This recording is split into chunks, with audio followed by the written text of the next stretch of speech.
Почитувани гледачи, вие сте со саботното издание на регионалните вести. Во нив ќе гледате. По пожарот кој зафати неколку куќи во тетовската населба Колтук, без дом останаа 2 семејства.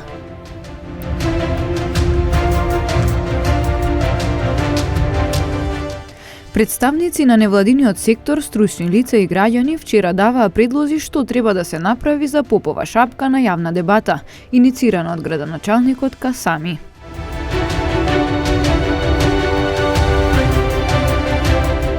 За 28 дена санкционирани 444 возила кои биле непрописно паркирани во Тетово.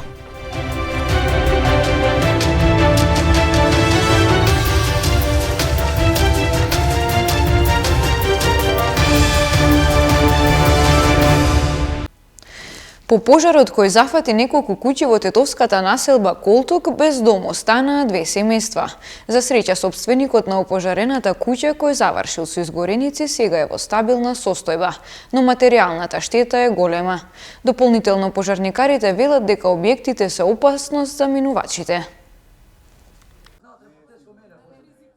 Сопственикот заврши во болница со изгореници и е без кров над глава по синоќешниот пожар во куќа во населбата Колтук во Тетово. Без место за живење остана и 6-членото семејство Демири, кое дел од куќата го изнајмувало под наем изминативе 14 години. Тие вечерта заминале на гости кај роднини пошто добиле телефонски повик дека куќата гори. Велат сега не им остана ништо поради што мора и јавно да побараат помош. Ништо немамо, ни документи, јалишта, спе изгорени са. Сега моментално немамо каде да живееме. Пошто сега сум кај мајка ми, ама и таму нема место, и таму се теснемо со деца. Јас, зетот, мужот, имам уште едно дече, и плюс внуката со черката. Свите овде живеа по куќава, сега моментално немамо каде. Зима и уште ладно немамо каде. Ако може да ни се помогне, барем негде да ни се направи некоја соба да имамо. На помош први дошле соседите кои се обидувале да го изгаснат пожарот. Се создала паника затоа што пламенот бил многу висок. 25-годишниот Мартин Малетич херојски постапил влегувајќи во опожарениот објект за да го спаси човекот кој бил внатре, кој сега за среќа е во стабилна здравствена состојба. Комшијата беше тука на балконот, излезен, ми викавме по него да скокне, тој не сакаше, влезе во собата, почекав јас 5 секунди, видов дека го нема и влегов јас во тој момент, не размислував, реков или двајцата ќе излеземе или ни еден. Го видов како лазеше од собата излегувајќи надвор, јас го извадив, гореше он, имаше некоја алишта тука, го изгаснав јас него со алиштата и го извадив тука надвор и толку беше. Во рок од 30-40 секунди све се случи. Околу 19 часот седев дома и само слушнав на еднаш сирена. Излегов да видим што е, како е работава, кај ќе видим пламен. Излегов да видим од кај е пламенот, кај ќе видим комшиите над мене што са, им гори куќата. Истрчав нормално да помогнем. Кај дојдов, што ќе видим, дим. Пламен, може 10-15 метра беше, од кровот па нагоре. Нормално, заедно со комшије, дадовме прва помош, со црева, со вода, мислим кој како што можеше, помогна. Од каблоите од струјата почна да пука, да прска, така да малце се створи паника, тоа е. Во пожарот една куќа целосно е опожарена, а зафатени биле и 2 соседни. Пожарникарите се бореле неколку часа со пламените јазици, а работата им била отежната затоа што во тој дел на градот објектите се збиени. Со 15 пожарникари и 4 противпожарни возила, успеавме, иако е многу тежок пат, куќите се залепени една со друга, таква е состојбата таму, и успеавме пожарот после 2-3 сата во борба со пламените јазици, да речем, да го ставиме пожарот под наша контрола. Пожарникарите алармираат дека сега опожарените куќи поради нивната старост и водата која била користена за гаснење на пожарот представуваат опасност за минувачите затоа што може да се рушат. Што треба да се направи за попова шапка? Представници на невладиниот сектор, стручни лица и граѓани вчера даваа предлози на јавна дебата иницирана од градоначалникот на општина Тетово Билјал Касами. Заедничка оценка беше дека е неопходен урбанистички план, но и соодветно сообраќајно решение за хаосот кој се создава, особено за време на викендите. Речиси секој викенд поради сообраќајниот хаос туристите патуваат и неколку часа од Попова шапка до дома, со што повторно станува јасно дека туристичкиот центар нема капацитет да прими голем број возила. Изградба на жичарница е еден од предлозите на граѓанската иницијатива да ја спасиме Попова шапка, која беше изнесена на јавна дебата. Оттаму додаваат дека треба да се направи план кој ќе опфати подобрување на целокупната инфраструктура. Како примарна точка ние жичарата Тетово, Попова шапка. Ако тоа успееме да го изградиме, тогаш сите други проблеми како домино ефект ќе дојдат едно по друго, ќе се решат. Па де факто дека проблемот со паркирањето, односно со пристапот до центарот е најболен. Жално е што менаџерскиот тим не успева тоа да го реши со години наназад. Има одреден позитивен знак годинава, меѓутоа не е доволно две комбини да вртат до Сидол и да ги транспортираат туристите. Ние бараме и во деталниот урбанистички план секогаш да се изработат паралелно и делот на викендна селбата, делот на хотелите заедно со делот на скијачките патеки, пошто не можеме да имаме скијачки патеки за 30.000 посетители, а немаме легла и паркинг места. Граѓанските активисти сметаат дека решението за Попова шапка мора да биде комплетно и на него да работат и локалната и централната власт заедно со граѓанските иницијативи. Тетовскиот градоначалник Билјалка Сами, кој организираше дебатата, истакна дека заеднички интерес за сите е развиена туристичка дестинација. Ние сме тука за да докажеме нашиот интерес за комуникација, ќе и официјално ќе се обратиме да се координираме во делот на активностите, се со цел, значи, овде не се работи кој ќе превземе или кој ќе биде прв во делот на идејата за развој на Попова шапка, туку заеднички интерес е да ги координираме активностите и да имаме развиена туристичка дестинација. На дебатата беше презентиран и веќе постоечкиот мастер план за Попова шапка, со кој во фокусот се ставаат паркирањето, жичарницата, деталниот урбанистички план и подобрување на ски терените. По 3 години договарања, јавното претпријатие Русино Полок и официјално е управител на депонијата Русино кај Гостивар. Според подпишаните договори, јавните комунални претпријатија од двете општини во Полошко ќе можат да го депонираат отпадот во Русино за сума од 2,5 евра за 1 тон отпад. Со ова и официјално сме управители на депонијата Русино и тоа значи дека денеска договорите со секое комунално претпријатие и концесионерите од 9 општини од Полошко ќе ги подпишеме. На тој начин ќе официјализираме нашата соработка со комуналните претпријатија. Но иако договорите се готови, сепак дел од 9 општини од Полошко се уште го немаат подмирено долгот кон заедничкото претпријатие. Тоа не е направено. На последната средба што имавме на 18 јануари, каде што имаше представници од општините и претпријатијата, им дадовме рок да исполнат оваа обврска. 2 недели од денот на подпишувањето на договорот да ја подмират обврската, но 5 општини не го сторија тоа, а 4 да. Од почетокот на годинава санкционирани 444 возила кои биле непрописно паркирани во Тетово. Секторот за внатрешни работи Тетово и овој месец продолжува со континуираните активности за поголем ред и безбедност со паркирањето во Тетово и во Гостивар. Во текот на јануари, заклучно вчера, на тетовското подрачје вкупно се преземени 444 мерки, со кои биле опфатени исто толку непрописно, односно погрешно паркирани возила. Најмногу на улиците Илинденска, Маршал Тито и Борис Кидрич. Најголемиот број од санкционираните биле паркирани во така наречени двојни редови и на недозволени места, со што значително го попречувале нормалното движење на другите учесници во сообраќајот. Завчера во Тетово санкционирани се 15 погрешно паркирани возила, претежно во централното градско подрачје, каде впрочем е и најголемата фреквенција на возила и пешаци, особено во периодот од 10 до 18 часот. Во овој период на гостиварското подрачје вкупниот број на изречени мерки за погрешно паркирање изнесувал 41. Мерките во најголем број се однесувале на погрешно паркирани возила на неколкуте улици, во непосредна близина на плоштадот. 23 казни за непропуштање пешаци на пешачки премин на територија на СВР Тетово. Полициски службеници на СВР Тетово вчера од 11 до 15 часот презеле 23 мерки против возачи кои не пропуштиле пешак на пешачки премин, од кои 20 во Тетово и 3 во Гостивар. Во рамките на овие активности биле откриени и санкционирани 13 други видови сообраќајни прекршоци, кои биле заокружени со соодветни поднесоци.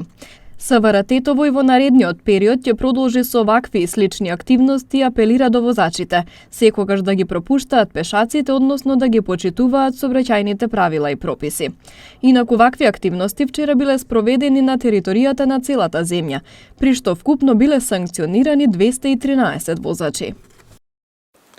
Министерството за внатрешни работи во текот на вчерашниот ден, 28 јануари, спроведе засилена акцијска контрола за санкционирање на возачи кои не ги пропуштаат пешаците на пешачки премин, односно не ги почитуваат обврските како возачи. При тоа санкционирани се 213 возачи, од кои 140 на територијата на Скопје, 23 на територијата на СВР Тетово, 17 на територија на СВР Битола, 14 на територија на СВР Велес. При акцијската контрола санкционирани се и 239 останати сообраќајни прекршоци. Министерството за внатрешни работи и денеска и во наредните денови ќе продолжи со ваквите акцијски контроли. Апелираме до возачите секогаш да ги пропуштаат пешаците, односно да ги почитуваат сообраќајните правила и прописи. Исто така, упатуваме апели до пешаците да ги почитуваат сообраќајните правила и прописи и да го минуваат коловозот на обележан пешечки премин, затоа што непочитувањето на сообраќајните правила ќе биде санкционирано. Наша заедничка обврска е со почитување на правилата да придонесеме за побезбедни сообраќајници. Следуваат информациите од билтенот на МВР. На 28, односно 29 јануари, во периодот од 23 до 4 часот, од полициски службеници од СВР Тетово во содејство со Државен пазарен инспекторат била спроведена акцијска контрола во која биле опфатени 7 угостителски објекти, од кои 3 на Тетовското и 4 на Гостиварското подрачје. Во еден од тетовските угостителски објекти на улица Борис Кидрич бил приведен 31-годишник од Република Босна и Херцеговина поради непријавен престој на подрачјето. Тој бил задржан во полициска станица за понатамошна постапка.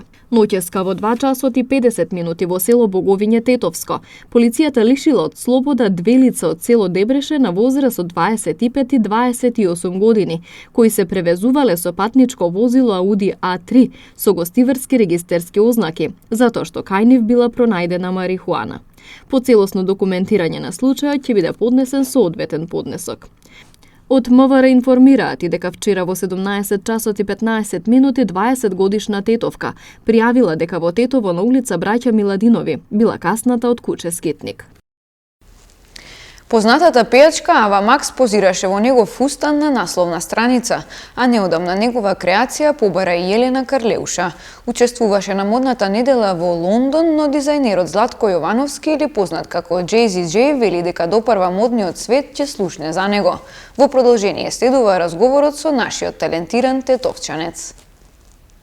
Полека, но сигурно се качуваш во светската модна сцена. Какво е чувството да дизајнираш за светски познати музички имиња, меѓутоа и за балкански познати музички имиња? Пред се фала ти на комплиментите. Ја морам да кажам дека полека, но сигурно мојот сон се оствара. Некако ја уште како мал, а и сега како повозрастен, секогаш стелим на многу, секогаш ги доживувам работите дека треба да ми се остварат најголемите и тоа што за некој невозможно, ја го гледам дека е возможно и може затоа некако степен по степен и чекор по чекор мојот сон се остварува, ја те стигам до тие светски имиња и до светските контакти. Тоа значи многу и за мене како дизајнер, но и за мене како личност, заради тоа што ако веруваш во себе, во тоа што го правиш и дека тоа е вистинското и правото, без разлика колку другите луѓе имаат некој од нив негативен коментар, тоа се препознава и го препознаваат големи светски луѓе.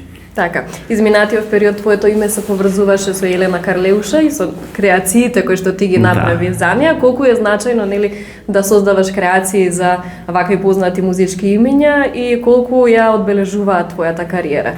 Знаете како после соработката со Елена, мислам дека вистински Балканот дозна за мене, заради тоа што она има многу фоловери на Инстаграм, пред се тоа се и од светот и од Балканот, но ете да се посочиме на Балканот и многу од нив ми пишаја комплименти на социјалните мрежи, многу од нив бараат некаква креација, се консултираат со мене преку Инстаграм или преку Фејсбук, а ако сме околу Карлеуша или ете околу Цеца и сите тие балкански имиња, ја морам да кажам дека они мене у потполност ме верувале, у потполност верувале во мојот дизајн и кога станува збор за Елена Карлеуша, верувајте дека нејзините костими не претрпеа никакви апсолутно никакви корекции после таа проба која се видовме во Белград.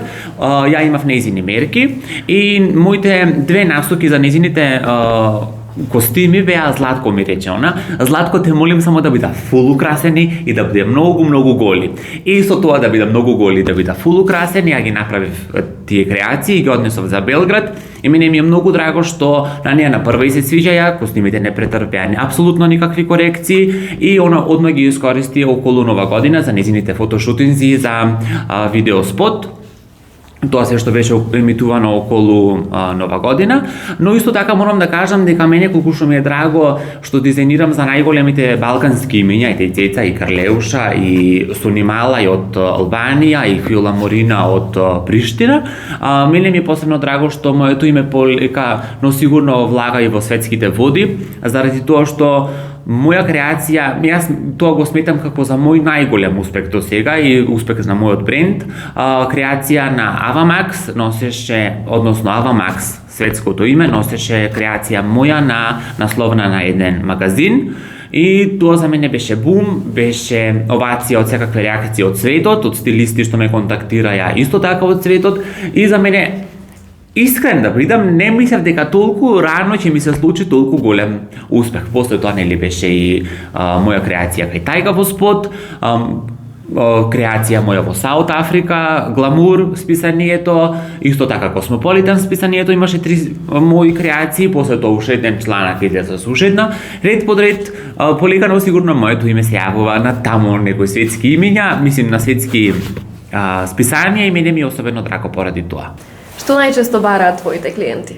Мене ми е многу драго што моите клиенти најчесто се фокусираат на дизајните што јас ги имам правено до сега или од колекциите мои и со мали измени нормално ја разбирам дека нашата клиентела оди на свадба, оди на крштевка или на било каква наша свеченост и сметам дека истата мора да трпи, мислим креацијата моја мора да претрпи некакви мали измени за да биде она малку позатворена или да биде помалку украсена, но од друга страна мене ми е многу драго што нашите клиенти секогаш преферираат стил кој што јас го презентирам, а тоа е фул украсено, креација која ќе влезе нашата клиентка во салонот на некој си ивент, сите очи да бидат вперени во неа, да биде тоа истакнато и мене ми е многу драго, пак ќе кажам, што моите клиенти во потполност ми веруваат, имам и стални клиенти кои што некогаш знаат да ми се јават и да ми речат Златко ти имаш мерки, направи оваа креација или направи што мислиш дека треба да носам за таму и таму и кога доаѓаш често во контакт со клиенти и со нивните барања, после тоа е полесно заради тоа што го читаш, ја читам клиентката што она сака да носи. Сега некогаш ја преубедувам да избега од тоа нејзиното стандардно и да носи нешто што е по-вау, нешто што е по-украсено или нешто што е подолго, што ќе биде подрamatično за наслика на Инстаграм. Така, за какви пригоди најчесто бараат креации? Па ја морам да кажам дека кај мене во ателје најчесто се бараат венчаници или фустани долги или тоа се за матури, за родендени, ипак се дизајнираме креации кои што нашите клиенти ги носат за нивните моменти кои што им значат многу и најчесто тие креации се носат еднаш или два пати, после стојат во шкаф, во шифонјер, во гардеробер, како год, како едно убаво сечавање.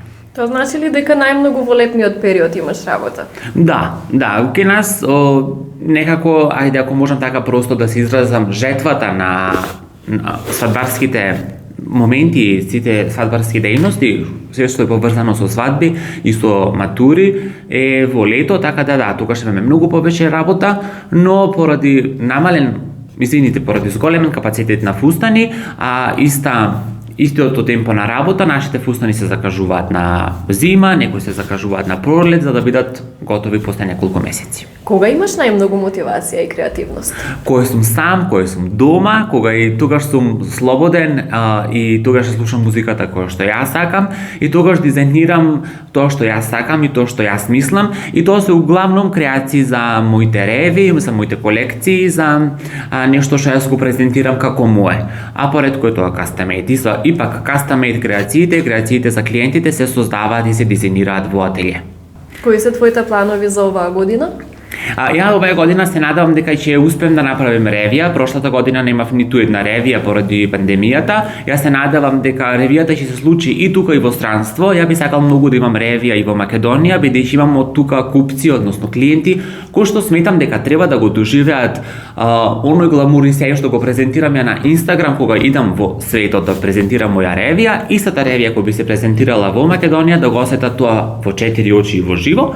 И исто така сметам дека ќе доживеем уште некој светски фешн вик, зошто да не, нели после Лондон, после Кина, после Виена, може ќе зграбиме уште некој град или некоја светска метропола и исто така би сакал да имам уште многу задоволни клиенти како изминатиот период да бидат повеќе следнава година и така натаму. Кој е твојот сон? За кого сакаш да направиш креација или што сакаш да постигнеш понатаму? Ја сакам да постигнем еден ден кој нема да ме има, мојот бренд да продолжи да живее и се надевам дека кај нас во Македонија ќе има еден мој музеј со тоа најголемиот светски дизајнер, македонецот Златко Јовановски. Тоа се мои најскромни очекувања, но мене ако ме прашате искрено, ја би сакал многу и би било особено драго и чест да дизајнирам за Cher, заради тоа што сметам дека она е модна икона, е музичка икона која што во светот уште од почетокот на нејзината кариера секогаш имала новитети, секогаш била екстравагантна и секогаш била уникатна, така да мене стварно било многу драго ако дизајнирам за Cher, а од машките изведувачи тоа би бил Lil Nash. Така, една оценка како се облекуваат во нашата земја, особено и во јавните личности? Со едно име, со еден збор досадно. Мислим, сите наши македонски изведувачи, они секогаш се држат до таа нивна доза на комфор, на сигурност, да биде тоа некој фустанче што она утре може да го носи на свадба, на крштевка или не знам што. Кај нас јавните личности треба да знаат дека јавна личност е да си да вложиш во својот визуелен и естетски изглед на сцена, а не е битно како ќе се појавиш кај комшиката на свадба. Ако треба да се појавиш кај комшивката на свадба, треба да облечеш некој друг фустан, него секогаш треба да им биде приоритет сцената и нивните јавни појавувања. А кај нас е се тоа досадно, умерено, како да ти кажам, со еден збор досадно, да не удоковлачи. Ти благодарам многу на разговорот. Фала и на тебе.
Почитувани гледачи, тоа беше се за ова саботно издание на регионалните вести. Имајте пријатен викенд.